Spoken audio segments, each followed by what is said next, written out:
Salutare, prieteni! Astăzi vreau să vă explic așa cum cât pot mai bine, iar celor care nu m-ați înțeles, îmi cer scuze și îmi puteți scrie mesaj să vorbim mai pe îndelete. Vă mulțumesc tuturor celor care v-ați abonat, care mi-ați trimis mesaje la celelalte videouri. La toți vă mulțumesc și acum vreau să vă arăt cât mă costă pe mine 1 kW de energie produs de sistemul meu solar. Aici avem investiția în sistemul fotovoltaic. Pe mine m-a costat 5.000 de euro. Un sistem de 6 kW. Putere instalată 6,6 kW. Consumul meu mediu lunar anul trecut a fost 240 de kW. Eu aici am pus 250 de kW, să fie o sumă rotundă. Unde vine 3000 de kW pe an consumați. Dacă ne luăm după garanția panourilor, garanția de eficiență pe care producătorul ne-o dă de 25 de ani, majoritatea panourilor au 25 de ani sau altele mai mult, și facem un calcul, numărul de kilowați consumați pe an ori 25 de ani, eu voi consuma 75.000 de kilowați în 25 de ani. Iar acești 75.000 de kilowați i-am împărțit la investiția mea de 5.000 de euro. Și mi-a dat un rezultat de 0,06666, deci rotund 0,07 eurocenți pe kilowatt. Asta înseamnă că un kilowatt produs de panourile mele în următorii 25 de ani mă costă în jur de 35 de bani. Am făcut aici o conversie de 1 euro la 5 lei. Nu. Dacă e mai jos, atunci și cifra asta va fi mai mică. Costul per kilowatt. În fine, la un consum mediu lunar care crește la 300 de kW pe lună, pentru că vreau din toamna asta să-mi pun sistemul de încălzire care este pe peleți acum, vreau să-l trec, să-l pun convertoare electrice să cumpăr, pentru că, cum bine știți, și peleții s-au scumpit. Când mi-am montat centrala pe peleți, un sac m-a costat 13 lei. Acum mă costă 23-25 de lei, ceva de genul. Deci e aproape dublu. Și nici cu peleți nu mai rentează. Adică nici nu știi cu ce rentează. Dar cu panouri fotovoltaice garantat rentează să-ți montezi. Dacă crezi că la 300 de kW pe lună, asta vine undeva 4000 de kW pe an. Acești 4000 de kW, dacă îi înmulțesc cu 25 de ani garanția panourilor, garanția de eficiență, îmi dă undeva 100.000 de kW în 25 de ani pe care o să-i consum. Împărțit la 5.000 investiția mea în panouri și în tot sistemul, mă costă 0,05 eurocenți. Deci 5 eurocenți mă costă pe mine 1 kW sau 25 de bani. Vedeți? 1 kW, 5 eurocent sau 25 de bani. Deci pe următorii 25 de ani. Deci aici vorbim de în următorii 25 de ani nu ai nicio problemă, să zic. Panouri, invertor sau știu eu ce altceva mai pot să apară. Deci costul per kilowatt din panouri fotovoltaice 25 de RON. Fără panouri fotovoltaice e minim 2 lei un kilowatt. 1,90 și ceva am văzut alaltăieri la hidroelectrica sau așa ceva. Asta vorbim costul real, nu acum la costul kilowattului, cum să zic, prin ajutorul statului, că plătim 0,80 de bani până în 250 de kW sau așa ceva. Deci dacă am plătit normal, minim 2 lei, am văzut și kilowatt vândut de firme la 7 lei, la 10 lei, 14 lei chiar. Deci ceva incredibil. Asta e diferența. 0,25 sau minim 2 lei. Minim. Minim 2 lei. Iar acum, pentru cei care nu au bani și ar dori să-și monteze un sistem fotovoltaic,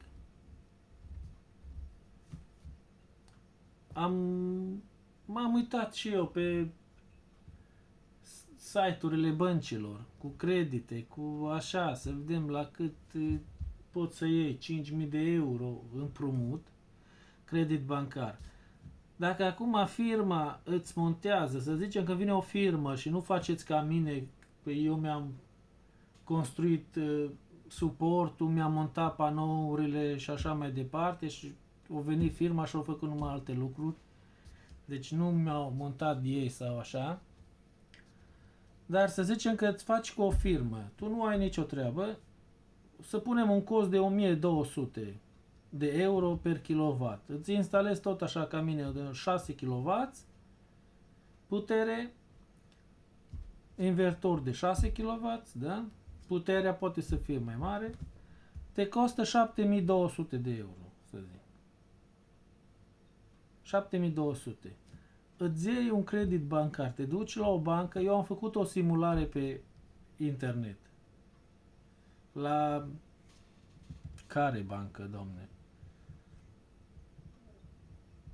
BRD sau BCR, careva dintre astea. Și am făcut aici un calcul. Ai nevoie de 7200 de euro. Să spunem că tu ai tăi 2200 și îți trebuie un credit doar de 5000 de euro.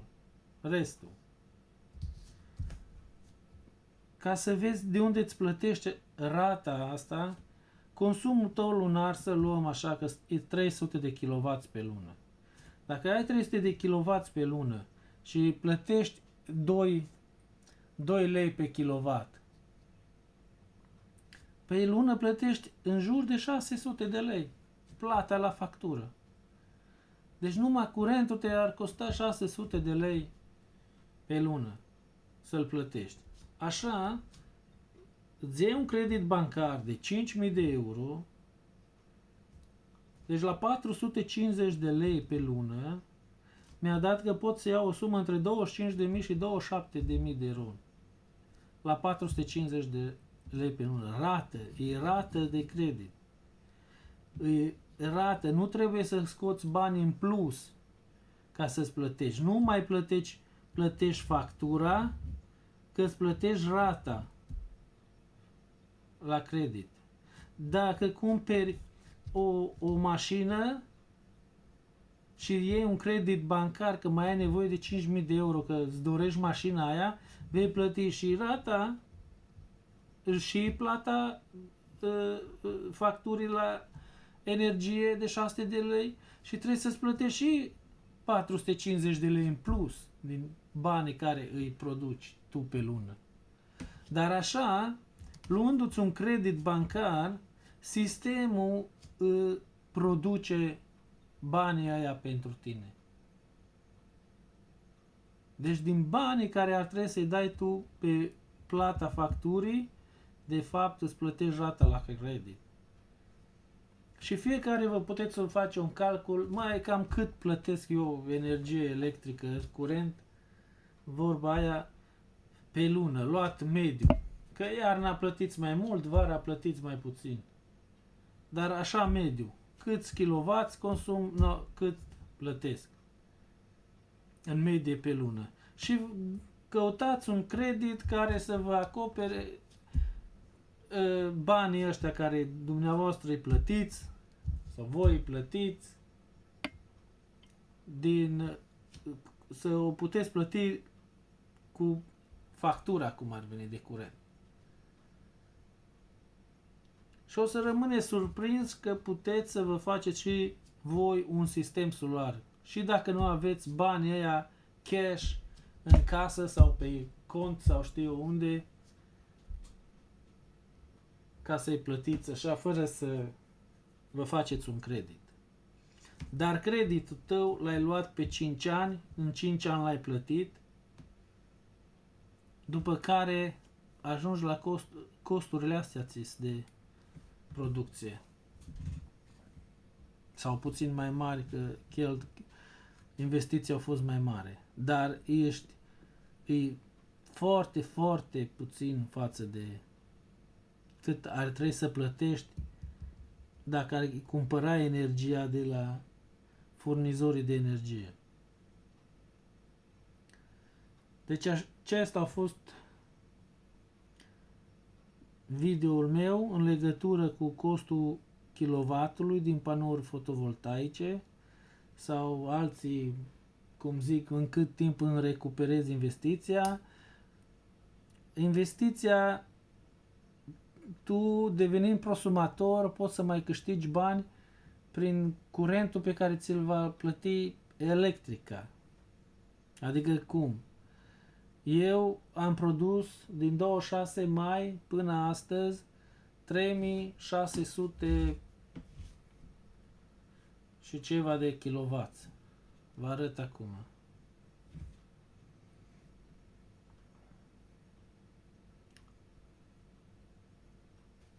Aici mi-arată 3639 de kilowatt. Și astăzi am produs 8,5. Acum se reîncarcă sau sper. Deci din 26 mai am produs atâta energie. Deci din care 3000 și 100, 200 am dat în rețea și restul am tras din rețea. 500 am tras din rețea. Dar până la sfârșitul anului, aici vedeți pe luni, da? El o să mai îmi producă, o să produc peste 5.000 poate, peste 5.000 de kilowatts. Nu știu, o să văd. Dar eu nu o să pot să consum cantitatea asta de 3.000 cât am băgat acum în rețea. 3.000 și ceva sau cât o să aștept și o factură, încă nu mi-a venit factură.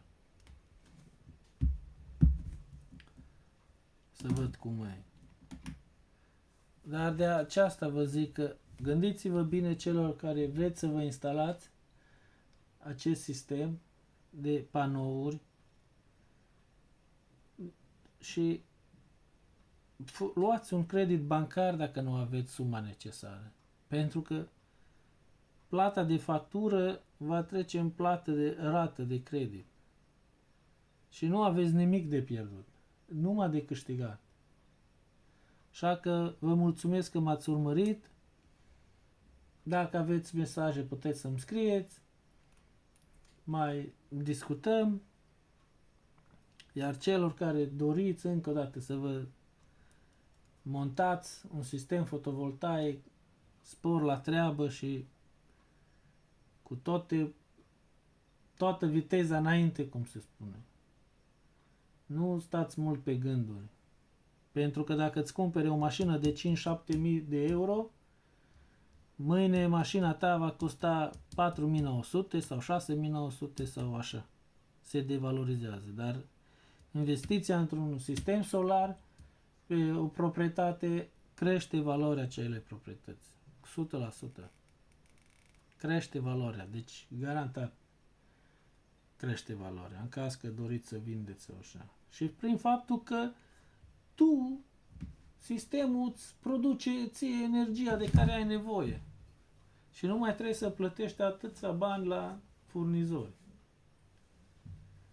Da. O zi bună vă doresc și spor la treabă.